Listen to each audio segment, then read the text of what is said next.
Bonjour à toutes et bonjour à tous, bienvenue sur la chaîne Découvrir, Investir et S'enrichir. Vous êtes sur la playlist Bourse, mon portefeuille PEA épisode 79, Investir dans les actions à dividendes.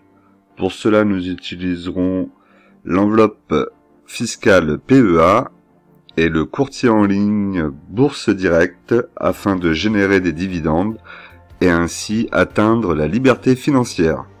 Donc si toi aussi tu en as marre des livrets A qui rapportent rien et que tu souhaites investir sur long terme, pour ta retraite, pour ta liberté financière, pour toute autre chose, n'hésite pas et suis-moi.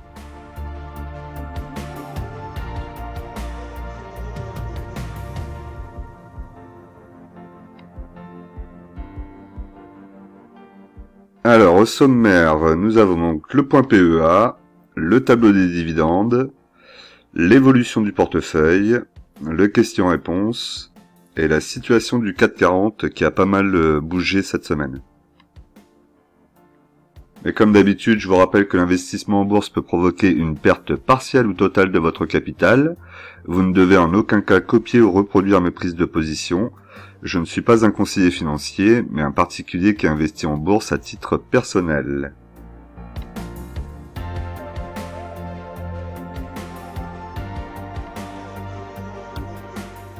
Alors, on se retrouve donc sur mon portefeuille PEA de chez Bourse Direct. Donc, on peut voir que mon portefeuille affiche un montant de 15 224,87 €. Le solde en espèces est de 725,81 € et je suis en plus-value latente de 695,45 €. Donc là, j'ai fait mon versement de 200 € en début de mois. Donc forcément, il y a une petite évolution ici, mais ça va pas forcément se retrouver après dans le pourcentage d'évolution du portefeuille. Alors, donc comme d'habitude, je vous rappelle que on classe les actions en valorisation dans mon portefeuille, donc de la plus grosse à la plus petite. Donc pour la première, il s'agit d'Euronext. Donc dans les commentaires, vous m'aviez mis que vous vouliez avoir un petit peu plus d'informations concernant les fondamentaux de l'entreprise. Donc j'ai essayé de répondre à votre demande. Donc là ici c'est les informations qu'on peut trouver sur l'entreprise si on regarde sur le site Zone Bourse. Donc là vous avez 2022, donc année en cours, plus projection avec 2023, vous avez le dividende et vous avez aussi le PER 2022 et 2023. Donc voilà, quelques informations, la capitalisation aussi. Voilà, donc je pense que ça devrait au moins répondre à quelques informations. C'est vrai que je parle beaucoup graphique, mais en réalité, je passe toujours d'abord sur les fondamentaux de l'entreprise avant d'aller regarder les graphiques. Et c'est vrai que dans mes vidéos, ça se montre pas forcément. Alors du coup, on essaie d'améliorer tout ça, donc n'hésitez pas à me dire d'ailleurs dans les commentaires ce que vous en pensez, si vous trouvez que c'est une bonne idée d'avoir rajouté en bas ou pas, ou si vous trouvez qu'il faudrait mieux l'enlever. Alors, quoi qu'il en soit, première action c'est Euronext, donc on avait 20 actions, donc je vous ai mis plus 10 puisque j'ai racheté 10 actions Euronext, à ma grande surprise, et je vais vous expliquer. Donc ici mon PRU maintenant est à 81,89 €, la semaine dernière on était à 87,84 €, donc ça a quand même bien baissé. Presque dommage, j'aurais pu en prendre plus si j'avais eu plus de liquidité. 20 actions m'auraient vraiment fait baisser le PRU, mais bon, c'est pas grave. Le cours d'action actuellement est à 72,88. Donc l'action a perdu moins 4,88% sur la semaine. Et donc j'ai fait un achat à 69,80 €. Donc l'achat s'est produit en fait mardi, je crois.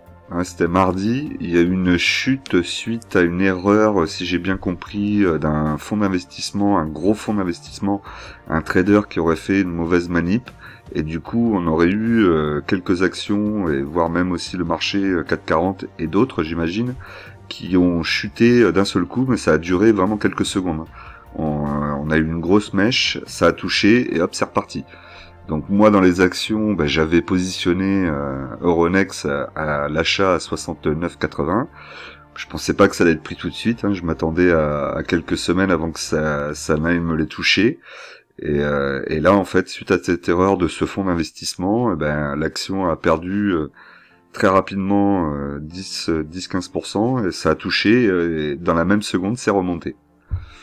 Voilà, donc j'étais assez surpris. Bon bah tant mieux, ça a été pris. Je pensais, en fait, en mettant ce prix-là, ça correspondait plus à un 440 aux alentours des... en dessous des 6000 points. Donc c'est pour ça que j'avais mis cet ordre d'achat. Quoi qu'il en soit, j'en suis ravi quand même. Vu la situation, j'en suis ravi.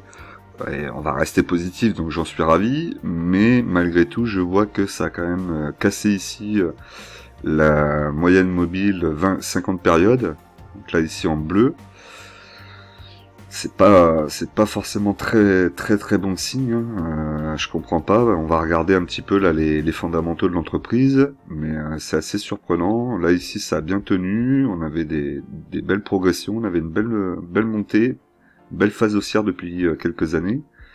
Et là ça casse, donc je sais pas. Là va falloir faire attention où est-ce que ça va aller, vérifier que la moyenne mobile 20 périodes ne vienne pas croiser la moyenne mobile 50 périodes, ce qui a l'air d'être un petit peu le cas ici, et auquel cas on serait dans un retournement baissier sur l'action, et donc où est-ce qu'on va pouvoir aller, peut-être en dessous des 69,80, c'est fort possible. Donc on va regarder ici donc les chiffres toujours tirés de Zone Bourse. Donc en termes de capitalisation, on est à 7 milliards 812 millions.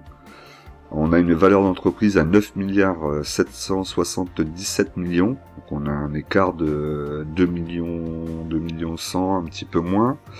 Donc on va regarder ici au niveau de la dette, est-ce qu'on nous les retrouve? Ils sont ici. Donc 1 milliard 965 millions pour 2022, donc ça correspond, c'est de la dette. Donc maintenant on va regarder ici les capitaux propres, capitaux 3 milliards 612 millions, donc on a largement de quoi couvrir la dette, donc là sur ça je reste positif. Ok, donc on va continuer ici, PER, donc le PER, on voit qu'on était sur des PER au-dessus des 20, donc plus de 20 années prêt à payer le bénéfice net de l'entreprise. Donc là 22 années de bénéfices d'entreprise payés. Et là ici pour 2022 on est à 16,6 et on voit que le PER a tendance à baisser. Est-ce que c'est bon signe, est-ce que c'est mauvais signe?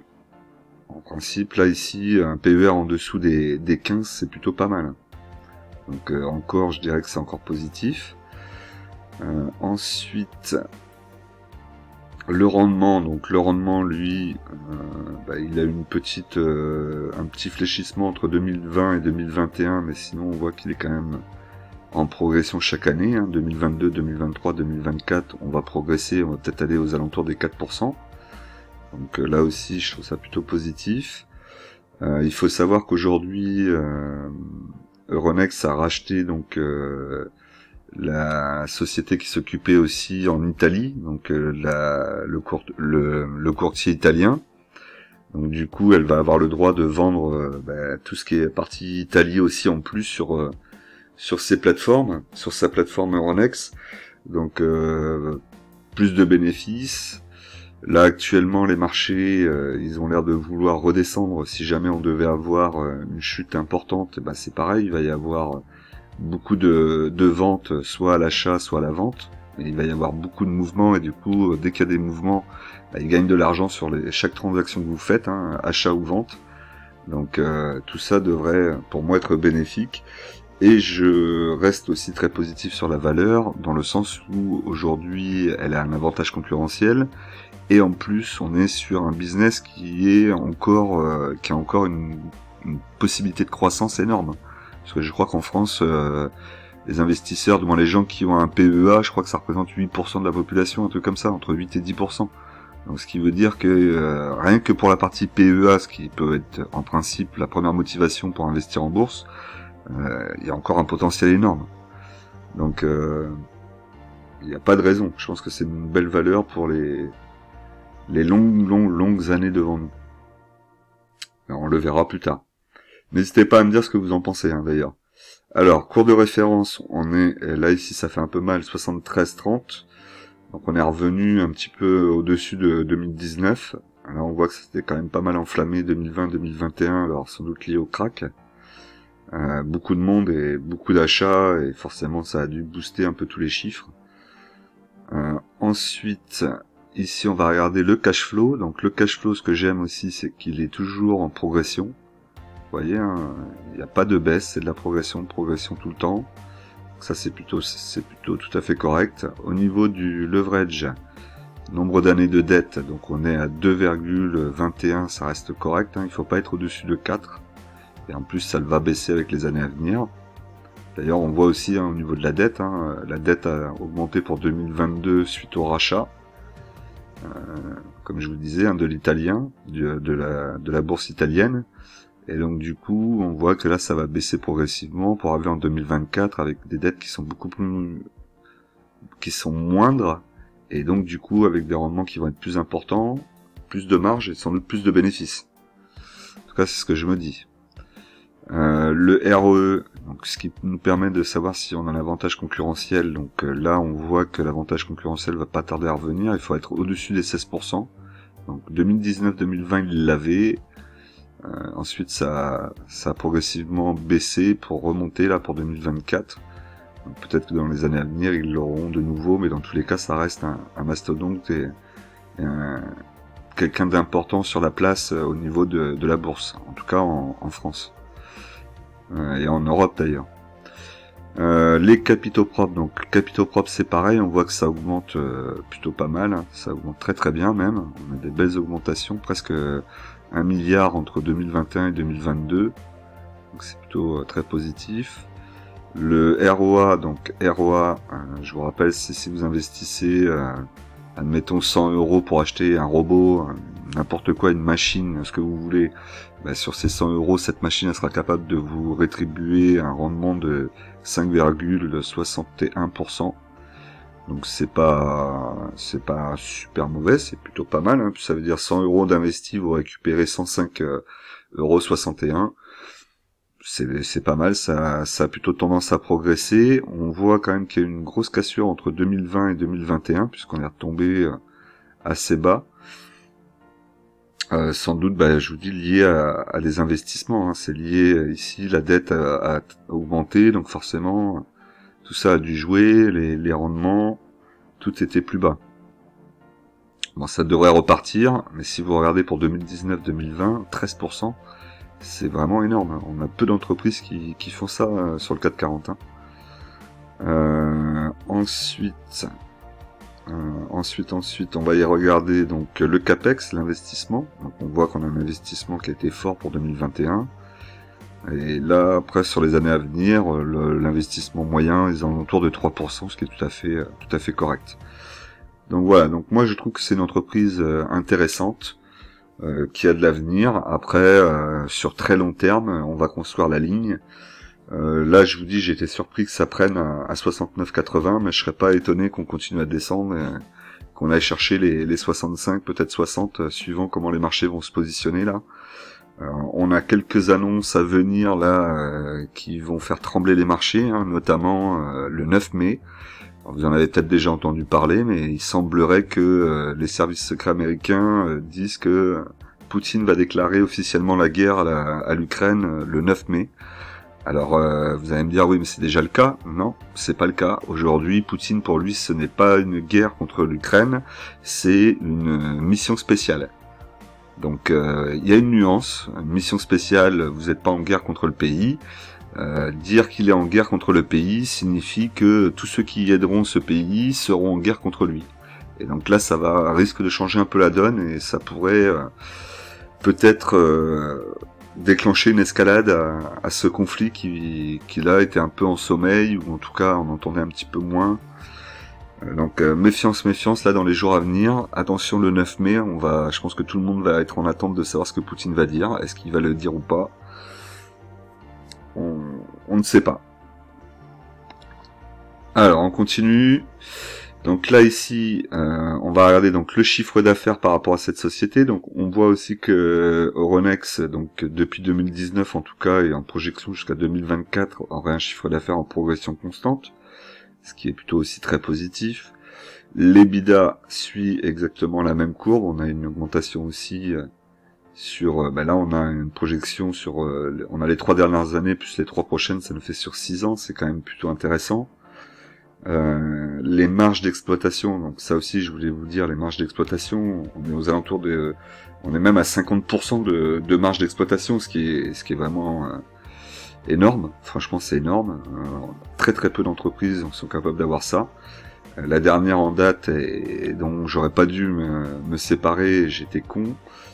J'ai été idiot, pardon, et GTT, je vous en avais déjà dit, elle avait des marges similaires à 50% aussi, marge d'exploitation, ce qui est vraiment monstrueux. Ensuite, marge nette, c'est pareil, on a de très belles marges nettes, au-delà des 30%, donc c'est plutôt très très positif. Bénéfice net par action, donc le BNA, ici par rapport aux dividendes, on peut voir qu'on n'est pas dans l'excès, puisqu'on a un bénéfice net par action à 4,43 centimes et qu'on a un dividende versé à 2,21 €. Donc c'est tout à fait correct. Vous voyez qu'on sera pas très loin des 3%, des 3 euros pardon, d'ici 2025. Ici donc du coup c'est pour voir si on avait déjà dépassé les 50% de versement du dividende. A priori, non. Puisque là, ici, si on regarde à chaque fois, ça fait jamais de plus de 50% le dividende ne fait jamais plus de 50% du bénéfice net par action. Donc, positif aussi là-dessus. Voilà, donc je vais continuer à construire, faire attention quand même, parce que la pondération dans mon portefeuille commence à être importante maintenant. Donc, méfiance quand même. Mais je reste positif sur le dossier, même si ça devait baisser encore, même aller vers les 60 €, je continuerai à construire ma ligne. Alors ensuite, donc on en revient à mes actions. Donc Total, Total 29 actions, PRU à 32,78, cours de bourse à 50,60 €. Elle a gagné 7,15% cette semaine. Et donc moi je suis en plus-value de 54,32%. Là ça va... c'est vraiment intéressant. On voit qu'elle a quand même du mal. Elle bloque ici sur cette résistance rouge en pointillé. Là, ça tape dessus. Ça vient retaper ici sur une nouvelle résistance ou support qui deviendra un support sans doute. Bon, pour le moment, ça travaille comme ça. On laisse faire. De toute façon, je suis sur du long terme. Donc, au pire, si ça devait chuter en dessous de mon PRU, je reprendrai. Total continue à grossir et investir dans les énergies renouvelables, ça on le sait. Donc ils ont pris, mine de rien aussi, un créneau qui me paraît intéressant dans l'énergie renouvelable, qui est le offshore, donc c'est-à-dire les éoliennes en mer, puisque là on voit bien que tout ce qui va être et l'éolienne sur Terre va être, à mon avis, arrêté. Ça fonctionne pas du tout, c'est une catastrophe au niveau de l'Allemagne. Ça détruit les paysages, ça embête les voisinages. Bon, c'est pas top, et en plus ça ne rapporte pas grand chose. Alors qu'en mer, visiblement, il y aurait moins de restrictions, les problématiques sont moins importantes, et Total justement investi dans ce secteur-là. Donc plutôt content. Et il faut que ça continue comme ça et qu'ils continuent leur transition. Évidemment, je rêve pas, elle va pas se faire du jour au lendemain. Il continuera à vendre une grosse partie encore de produits polluants, mais bon, c'est comme ça. Alors ensuite, nous avons Sanofi. Donc Sanofi, 15 actions, PRU à 81,97, le cours de bourse à 97,05. Elle a perdu 4,08% cette semaine. Je reste en plus-value de 18,38%. Donc là c'est pareil, on construit, on attend que ça baisse, que ça revienne vers mon PRU pour pouvoir racheter. Là actuellement vous voyez qu'elle est bloquée sur la résistance ici en rouge. Elle a fait une petite mèche et hop elle est revenue, donc elle devrait continuer à travailler dans ce range avec le support dessous là. Vous voyez ici le support, donc on devrait continuer à travailler dans ce canal jusqu'à temps qu'elle se décide à faire un choix, passer au-dessus ou passer en dessous.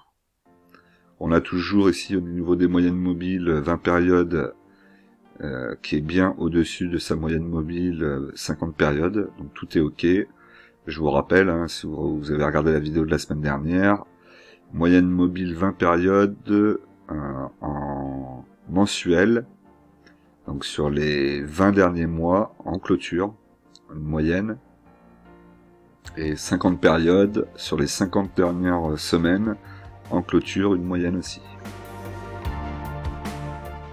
Alors Danone, 20 unités, le PRU à 53,25, cours de bourse 56,10, elle a perdu 2,67% cette semaine. Je suis en plus-value de 5,33%.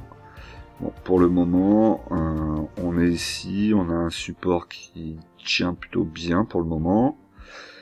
On va voir ce que ça fait. On voit qu'on a ici une résistance qui est en train d'arriver, on en a une autre au-dessus. Et on a aussi la moyenne mobile 50 périodes qui va venir aussi peut-être soit jouer un rôle de résistance, soit laisser passer au-dessus et après jouer un rôle de support pour la suite. Puisque là on voit que ça avait bien tenu, hein, elle n'avait pas réussi à passer dessous la moyenne mobile 50 périodes. Et là ici on a eu le croisement. Donc là vous voyez que maintenant la moyenne mobile 50 périodes est au-dessus de la moyenne mobile 20 périodes. Et donc maintenant il faut qu'elle arrive à repasser au-dessus et que ça se recroise pour repartir vers la hausse. Donc là on est plutôt dans une tendance baissière.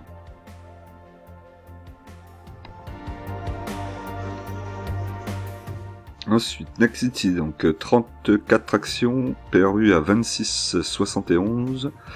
Le cours de bourse est à 29,06. Elle a gagné 0,28% cette semaine. Je reste en plus-value de 8,77%. Donc pour le moment, effectivement, elle pourrait continuer à descendre. Donc je voulais mettre un ordre et en fait j'ai attendu puisque j'ai été surpris par la rapidité de mon achat sur Euronext. Et je me suis dit, bon, on va peut-être pas refaire la même chose. Donc là j'attends. Je veux voir ce que les marchés vont faire. Je pense qu'on va revenir en dessous des 6000 points. En tout cas, c'est mon sentiment. Dites-moi dans les commentaires. Donc, je vais attendre. Donc là, ici, on pourrait effectivement attendre que ça revienne toucher ce support, que ça retravaille là-dessus pour repartir ensuite. Là, vous voyez que vous avez le croisement qui est en train de se refaire. On a de nouveau la moyenne mobile 20 périodes qui va repasser au-dessus de la moyenne mobile 50 périodes. Donc on devrait repartir dans une tendance un peu plus à la hausse. Mais peut-être que avant que ça reparte à la hausse, on va avoir le temps de toucher ici, donc aux alentours des 25 ou 24 euros. À voir, ça va peut-être arriver plus vite que je le crois aussi, peut-être dès la semaine prochaine.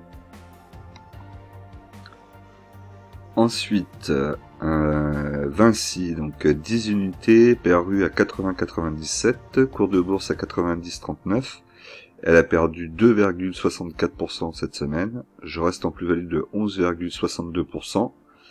Donc sur le graphique long terme, on est ici, on travaille. Donc je vous avais dit, ça pouvait rester soit aller travailler ici sur la résistance, soit ici sur le support en descente. Donc là, c'est en train de travailler en tout cas sur le support en descente, j'ai l'impression. On va sans doute descendre. Et si les marchés continuent à baisser comme c'est en train d'être le cas, venir se rejoindre ici avec ce support et ensuite peut-être reprendre une partie haussière. Et rester dans ce canal et continuer à travailler ici dans le canal qui serait situé entre ces pointillés rouges et ce support vert. Voilà, ça a plutôt pas mal tenu dans cet espace-là depuis un petit moment.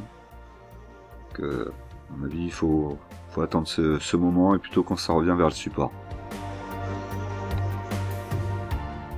Ensuite, Eutelsat, donc Eutelsat 80 unités, 9,24 le PRU, le cours de bourse est à 10,49, elle a perdu 1,13% cette semaine, je suis toujours en plus-value de 13,51%, donc pour le moment la tendance est baissière, on le voit ici.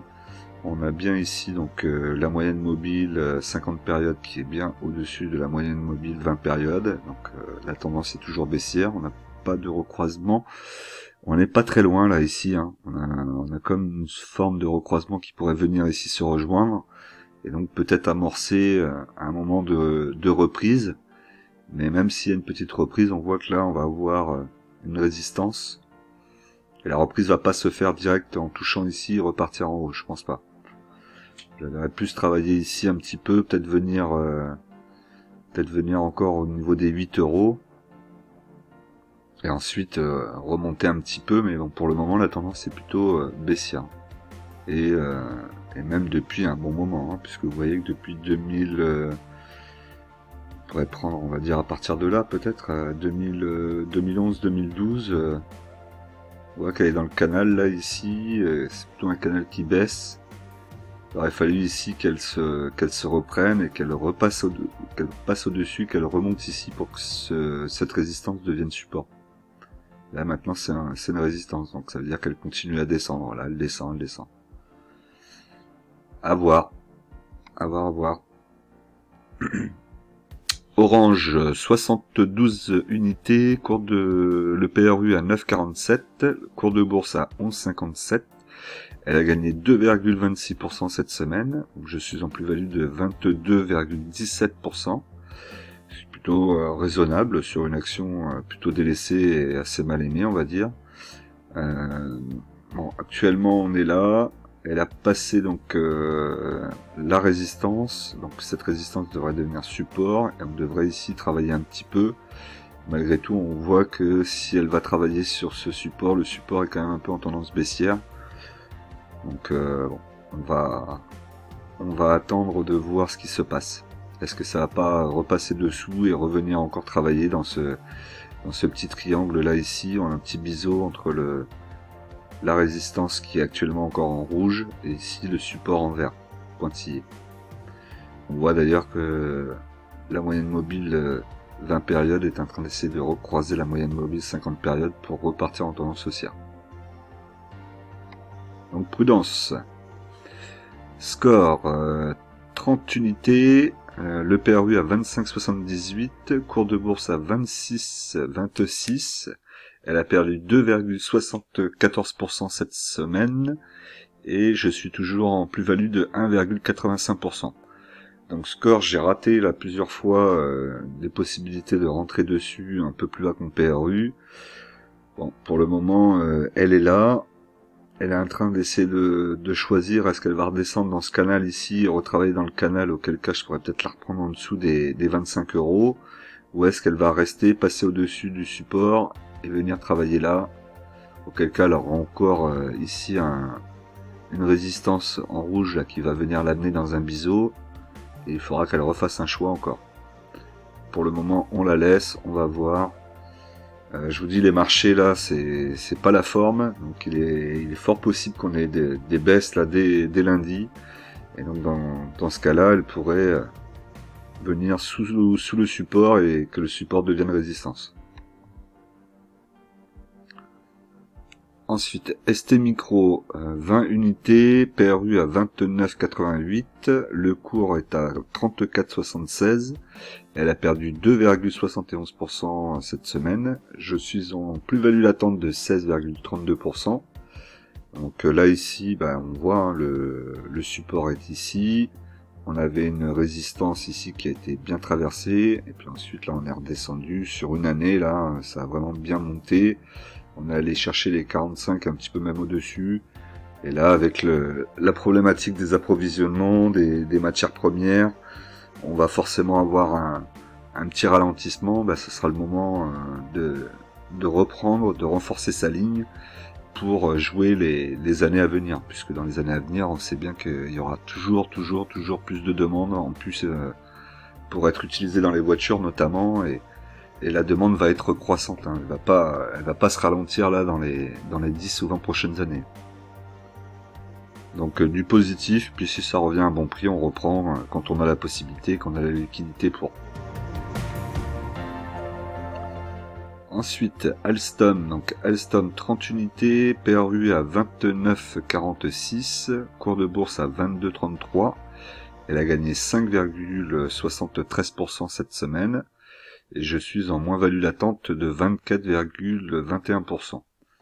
Donc Alstom, pour le moment, ça repasse pas au-dessus de cette résistance ici en pointillé rouge. Il n'y a pas grand-chose à en attendre, si ce n'est des retracements, revenir ici chercher, repartir, rechercher, repartir. Il va falloir que je renforce à un moment ou à un autre, mais toujours pareil, hein, la liquidité me manque. Alors on voit qu'on a quand même un petit rendement à 1,55 pour 2021. 2023, le rendement serait de 2,14 au niveau du rendement du dividende. Donc ça peut être intéressant à voir dans les années à venir, mais il faudrait qu'elle revienne aux alentours des 40 € à un moment ou un autre. Je suis sur du long terme, donc pour le moment j'attends. Alors, je vous rappelle, comme d'habitude, que vous pouvez soutenir la chaîne. Pour ça, il vous suffit juste d'aller sur la page de ma chaîne, d'appuyer sur le bouton rejoindre et de l'activer. Et du coup, pour ça, vous aurez donc un paiement de 1,99 € par mois qui s'arrête quand vous voulez. Hein. C'est pas un abonnement sur l'année. Hein. C'est vraiment mois par mois. Vous arrêtez quand vous voulez. Dès que vous avez plus envie, vous arrêtez. Et voilà, ça vous permet d'accéder à des badges ici quand vous allez laisser des commentaires pour savoir depuis combien de temps vous êtes abonné, à des vidéos exclusives réservées aux membres, des dédicaces aux membres, donc là vous l'avez à la fin de la vidéo maintenant, priorité aux réponses aux commentaires et un sondage réservé aux membres. Pour ce qui est de la vidéo exclusive réservée aux membres, déjà dès que vous serez membre de la chaîne, vous aurez la possibilité de me demander une vidéo principalement pour vous, donc analyse fondamentale par exemple. Et ensuite, je vais commencer à mettre des vidéos régulièrement sur des sujets X ou Y, et notamment des vidéos par exemple sur des sites que YouTube coupe.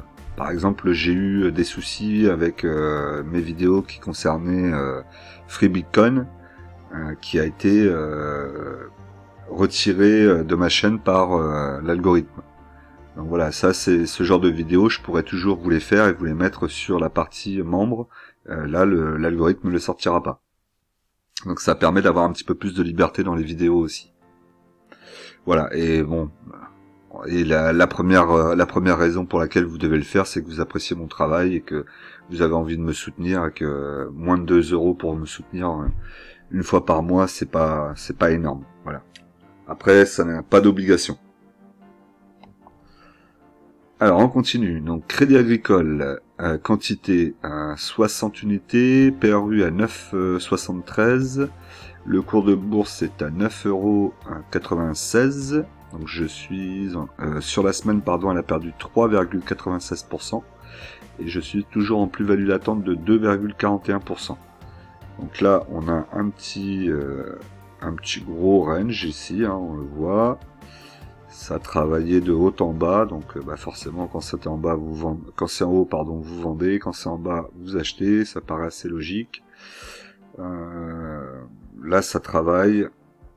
Ça travaille ici, on revient au milieu. On va avoir donc ici le support, et le support on voit qu'il nous amène dans une oblique plutôt baissière. Donc là on va peut-être encore avoir une petite descente, mais ça serait pas surprenant puisqu'on voit bien que l'action en ce moment a plutôt tendance à baisser. Donc on pourrait baisser, venir ici, retoucher, repartir en haut, retravailler, redescendre.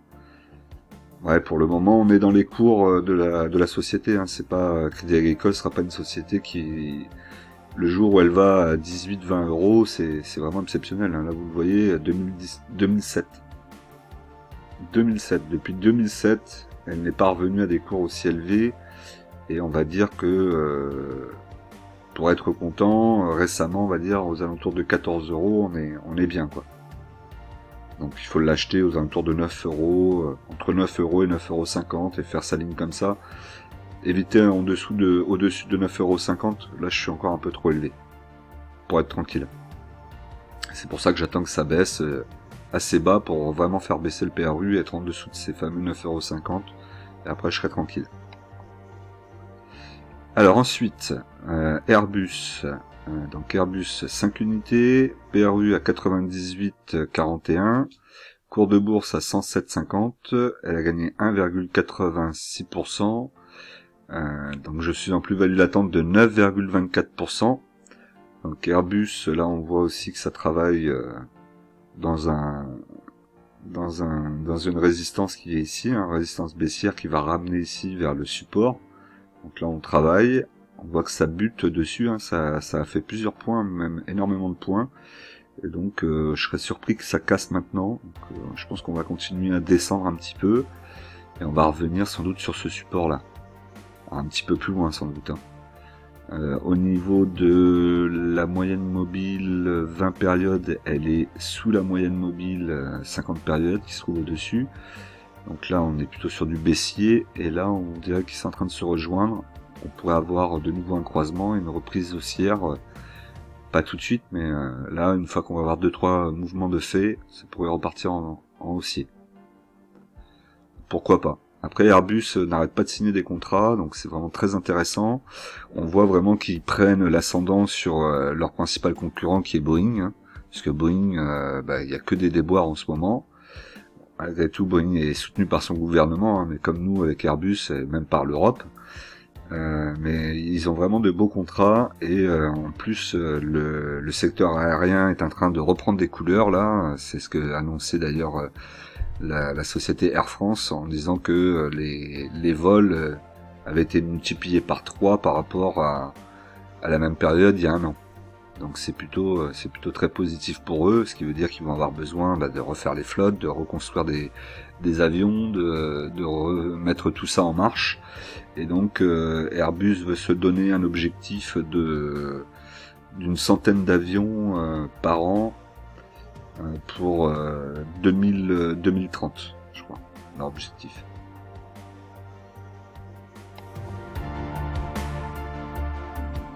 Alors ensuite, Ubisoft. Donc Ubisoft a été la très très bonne surprise de la semaine. Après, on va rester méfiant quand même, hein. La semaine dernière, elle a fait une belle poussée déjà. Je m'attendais pas à une deuxième poussée cette semaine. Mais si, pourtant ça a bien lieu. Donc le PRU le nombre d'actions, donc j'en ai 10. Le PRU est à 60,68, cours de bourse à 49,50. Elle a gagné 14,72% cette semaine. Et donc je suis en moins-value d'attente de 18,44%. Donc là c'est vraiment bien, elle a vraiment bien monté. Je regrette presque de pas en avoir racheté quand je vous avais dit là aux alentours des 40 ou 39 euros là. D'en racheter. J'ai pas voulu en racheter pour la bonne et simple raison que j'avais déjà vendu 10 actions en perte. Donc c'est difficile après psychologiquement de re-rentrer sur une action qui baisse quand vous avez vendu en perte. C'est vraiment dur. Donc j'ai pas voulu le faire. Bon, j'ai peut-être eu raison, j'ai peut-être eu tort, c'était difficile de savoir à ce moment-là. Toujours est-il que là, elle monte. Est-ce que c'est de la spéculation? Est-ce qu'il y a vraiment quelque chose derrière? J'ai peur qu'il n'y ait pas forcément énormément de choses derrière, puisque la situation n'a pas fondamentalement changé, si ce n'est juste que il y a la sortie d'un jeu là qui va arriver, je crois, de Avatar. Il me semble qu'il va sortir par rapport au film, pardon. Est-ce que c'est ça qui suffirait à faire monter l'action autant? Je pense pas. Alors, est-ce que ça va pas plutôt être lié à un rachat d'Ubisoft par un gros groupe?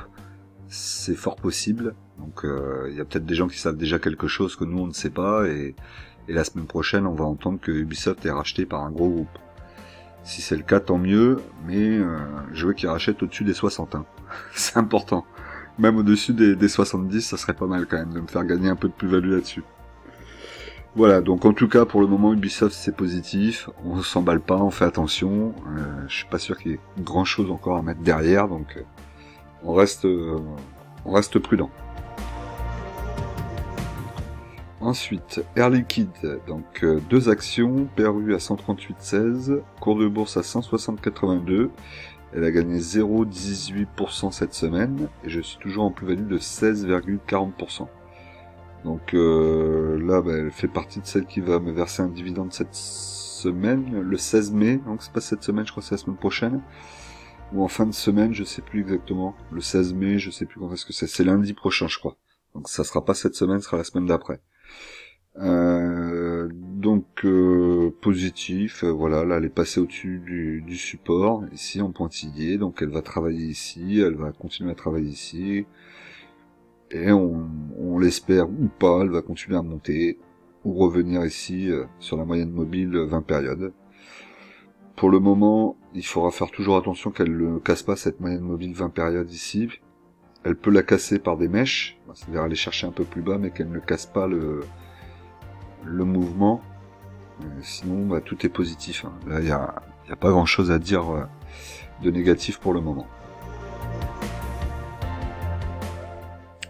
Ensuite, L'Oréal. Donc, L'Oréal, on a une action PRU à 381,13 €. Vous voyez, ça me fait mal de le dire. Le cours de bourse est à 316 €. Donc, elle a perdu 9,43% cette semaine. C'est assez important. Hein. Là, ça chute assez lourdement au niveau des valeurs du luxe. Mais bon, bah forcément avec l'Ukraine et la Russie et tous les oligarques russes, bon, il n'y a pas que forcément, mais le luxe en pâtit forcément là-bas. C'est quand même un marché assez important pour eux. Donc du coup, bah, toutes les valeurs baissent. Hein. On a le VMH qui a bien baissé, on a Kering aussi qui a bien baissé. Pour moi, en l'occurrence, je suis sur L'Oréal, donc je vais rester sur L'Oréal. Je vais essayer de reconstruire un peu ma ligne et de racheter pour faire baisser le PRU. Je pense que ça va encore baisser, donc pour le moment, je ne prends pas. J'attends, je regarde. Il y a quelques temps, j'aurais acheté à 320. Aujourd'hui, je vais plutôt attendre les 300, aux alentours des 300 € avant de me repositionner dessus. Et ça fera du bien aussi à mon PRU à ce moment-là. Là, on peut voir donc du coup que ça a chuté et que ça a cassé justement, donc comme je vous disais, la moyenne mobile en 20 périodes. Donc c'est pas forcément très positif au niveau de la bougie, on la voit ici, hein, c'est pas des mèches, c'est vraiment la bougie qui a cassé. Donc méfiance que ça baisse pas plus et que ça revienne pas ici aux alentours de sa moyenne mobile 50 périodes, pardon. Et donc du coup on serait aux alentours des 300, vous voyez, je pense qu'on pourrait être aux alentours des 300 €, ça pourrait être pas mal à aller chercher. Hein. Ça pourrait être un bon prix pour de nouveau y rentrer, faire baisser le PRU, et puis après on voit. Hein. Après le problème c'est que c'est un achat qui est assez lourd, puisque vous êtes à 300 € ou plus de 300 €, donc forcément en liquidité faut en avoir un petit peu sous le pied, et pour le moment j'en ai pas trop sous le pied, malheureusement. Sinon vous voyez que le rendement il va augmenter. 2022, donc on est à 1,64, et pour 2023 on sera à 1,79. C'est pas énorme, mais il progresse tout le temps, régulièrement.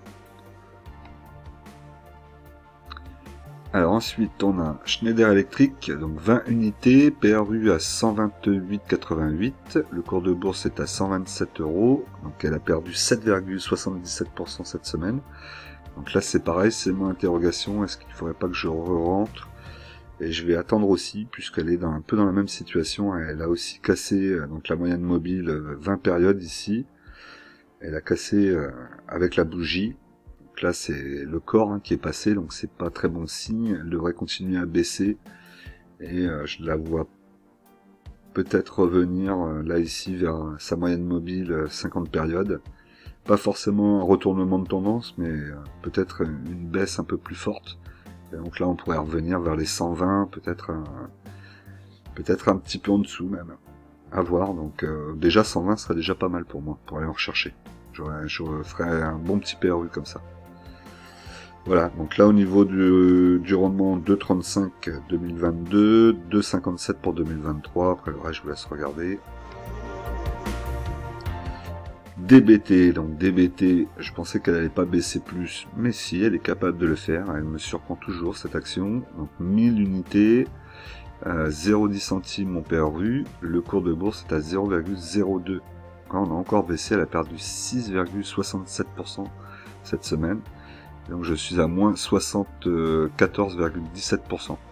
Donc DBT, on va dire que c'est une action expérimentale qui nous permettra à tous de voir ce qui se passe quand on a une action qui perd tout et qui disparaît. Voilà, on va le prendre comme ça. Alors donc on revient sur mon portefeuille pour que vous ayez un truc général. Donc là du coup vous voyez que j'ai plus d'ordre en achat, j'ai tout enlevé. Tout simplement parce que je vous dis, je pense que ça va chuter.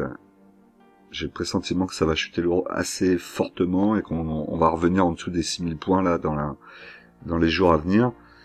Donc je me méfie.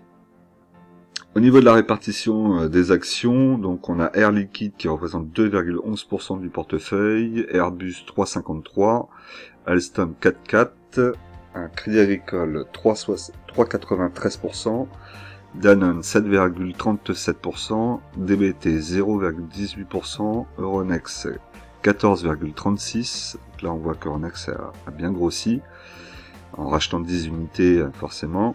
Eutelsat 5,51%, Nexity 6,49%, Orange 5,47%, L'Oréal 2,08%, Sanofi 9,56%, Schneider 1,67%, Score 5,17%, ST Micro 4,57%, Total 9,64%, Ubisoft 3,25%, Vinci 5,94%, et la liquidité donc qui a bien chuté à 4,77%.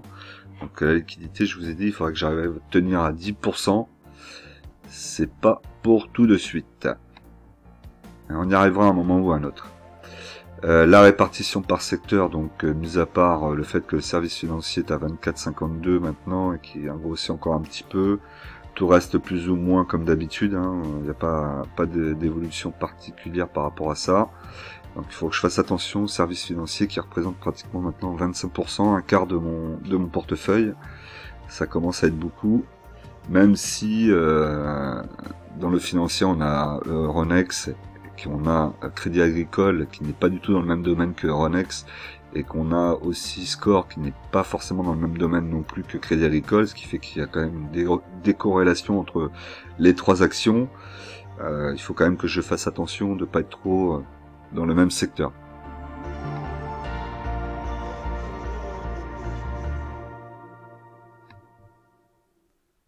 Alors pour le tableau de dividendes, donc sur le mois de mai pour le moment j'ai rien touché, mais ça devrait arriver quasiment tout en même temps, quasiment sur les mêmes semaines. Là on est un petit peu la semaine prochaine je crois, et ensuite ça va être surtout sur l'avant-dernière semaine du mois de mai que je vais toucher. Donc ça va être plutôt intéressant. On me renflouer un petit peu au niveau des liquidités.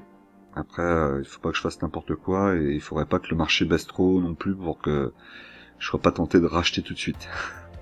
On verra comment ça va, ce que ça va donner.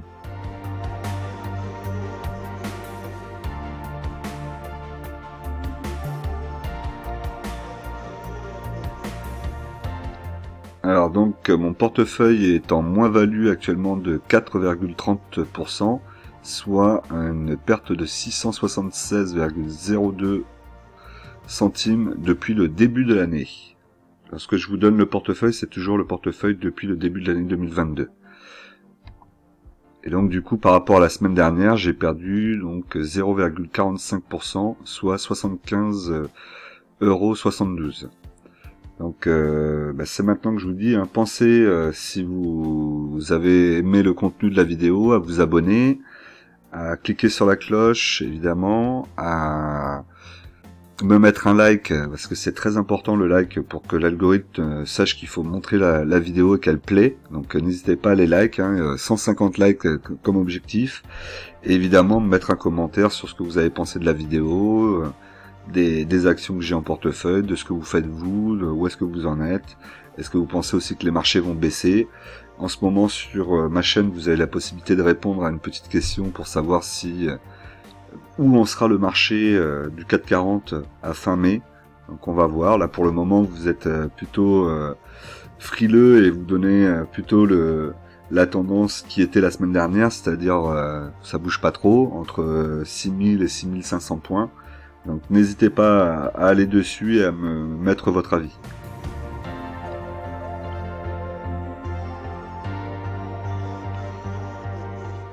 Alors pour le question-réponse, donc j'ai décidé de répondre à la question donc de Damien. Donc Damien qui me dit donc merci pour la vidéo, ça c'est pas ce qui nous intéresse. Donc alors j'hésite à rentrer sur Solution 30 qui a fortement baissé. Que penses-tu de cette action qui est un peu mal aimée? Alors, effectivement, Solution 30 c'est une action qui n'est pas forcément aimée du marché en ce moment. Je t'ai sorti rapidement, donc on va pas faire l'analyse fondamentale, mais on va regarder rapidement les chiffres. Ils sont plutôt corrects, même si on voit que donc là, pour la capitalisation 2022, on est à 596 millions, et qu'on avait 1 milliard en 2020. de capitalisation. Donc la capitalisation entre 2020 et 2022 a été divisée par 2. Bah oui, forcément ça a chuté en bourse aussi, hein. La valeur d'entreprise est de 590 millions, donc on a un différentiel de 6.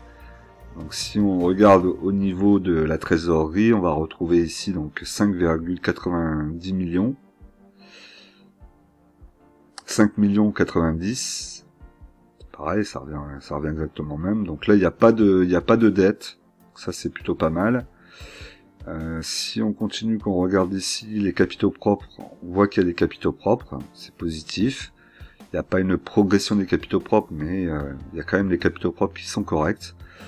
Et ensuite, le PER pour 2022 qui est à 25,3. L'année prochaine, on voit qu'il sera à 12,5. Donc là, on va quasiment le diviser par 2. Et on voit que historiquement, il y avait des PER assez élevés. Donc là, l'action commence à se vendre à un prix correct. Est-ce qu'aujourd'hui, elle est à un prix correct? Je ne sais pas. Mais en tout cas, elle commence à se vendre à un prix correct par rapport au PER 2023. Là, le prix sera correct. Il faudra refaire l'analyse. Mais en tout cas, au niveau du PER, on serait correct. On n'a pas de rendement. Cours de référence. Donc là, ici, pour info, donc 5,57. Il faut essayer d'acheter sous ce cours de référence. C'est toujours mieux pour vous. Ici, donc chiffre d'affaires. On voit que le chiffre d'affaires évolue, donc ça c'est plutôt positif, jusqu'en 2023 on va avoir une évolution, très bien. L'EBITDA, lui, n'a pas la même progression que le chiffre d'affaires, on voit qu'il y a des cassures entre 2020 et 2021, ensuite 2022-2023 on va quasiment avoir un doublement. La marge d'exploitation en dessous de 7%, donc là il va revenir à peu près à ce qu'il faisait en 2018, donc c'est-à-dire aux alentours des 7%.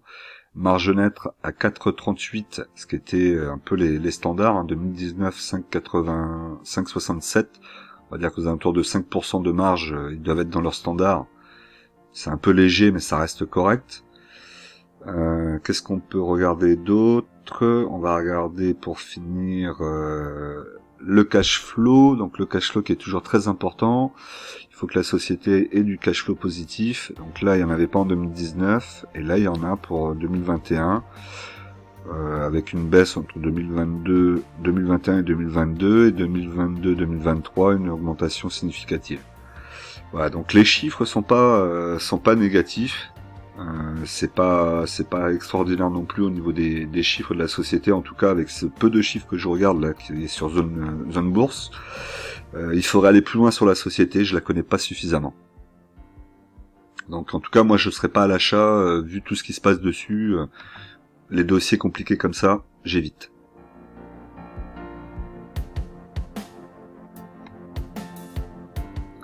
Alors pour la situation donc du CAC 40, donc la performance du CAC 40 depuis le début de l'année est de moins 12,51%.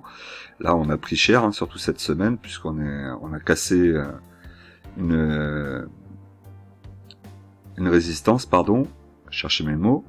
Donc là on se retrouve à 6258,36. Donc on va avoir des scénarios à la hausse, donc il faudrait repasser les 5589 points, on voit ici. Ou alors scénario à la baisse, pour aller chercher en dessous des 6000 points, ce que je pense. Passer sous les 6507 points. Donc ça c'est à la clôture, il faut qu'on soit à la clôture sous ces points-là pour qu'on puisse imaginer qu'on aille chercher le prochain support un peu plus bas. Là vous voyez ici on a une petite mèche ici, ça n'a pas touché, donc moi je pense que ça va continuer à travailler, les nouvelles sont pas bonnes, tout le monde va être tendu par rapport à cette histoire de Poutine là, par rapport au 9 mai. Si jamais le 9 mai il annonce vraiment ça, ben là on va avoir les marchés qui vont avoir très peur, et donc du coup tout va chuter, et donc là attention. Donc c'est pour ça je vous dis, soyez patients, la semaine prochaine risque d'être encore une semaine bien agitée, et on aura sans doute l'occasion d'aller sous les 6000 points à un moment ou à un autre, là, même peut-être dans le mois, c'est possible, c'est fort possible. Voilà, puis on a l'inflation aussi qui arrive, qui est bien là même, qui est de plus en plus visible, on a l'huile là qui commence à devenir introuvable, les céréales qui augmentent, les pâtes, bon bah tout ça, ça va aussi avoir un impact sur notre vie. On va avoir les législatives aussi là qui arrivent, donc ça c'est encore un peu différent, mais malgré tout les législatives où on va choisir plus ou moins notre Premier ministre.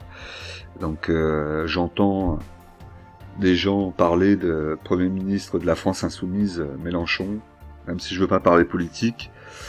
Voilà, j'espère que ça sera pas lui. Les extrêmes comme ça, c'est toujours très dangereux, je trouve. En tout cas pour moi qui suis un investisseur, je trouve que c'est pas du tout intéressant d'avoir une personne comme ça au pouvoir, mais c'est que mon avis. Et même pour la France, je pense que ça serait pas constructif. Bon, bref. Ensuite, donc, voilà. Donc, n'oubliez pas qu'en investissement, les impatients payent pour les patients. On va se retrouver tout de suite dans une nouvelle vidéo qui va suivre. Et restez jusqu'au bout, puisque vous allez voir les 3 actions qui ont été choisies pour le PEA-PME. Et la semaine prochaine, on va commencer à faire les analyses fondamentales. Je vous remercie.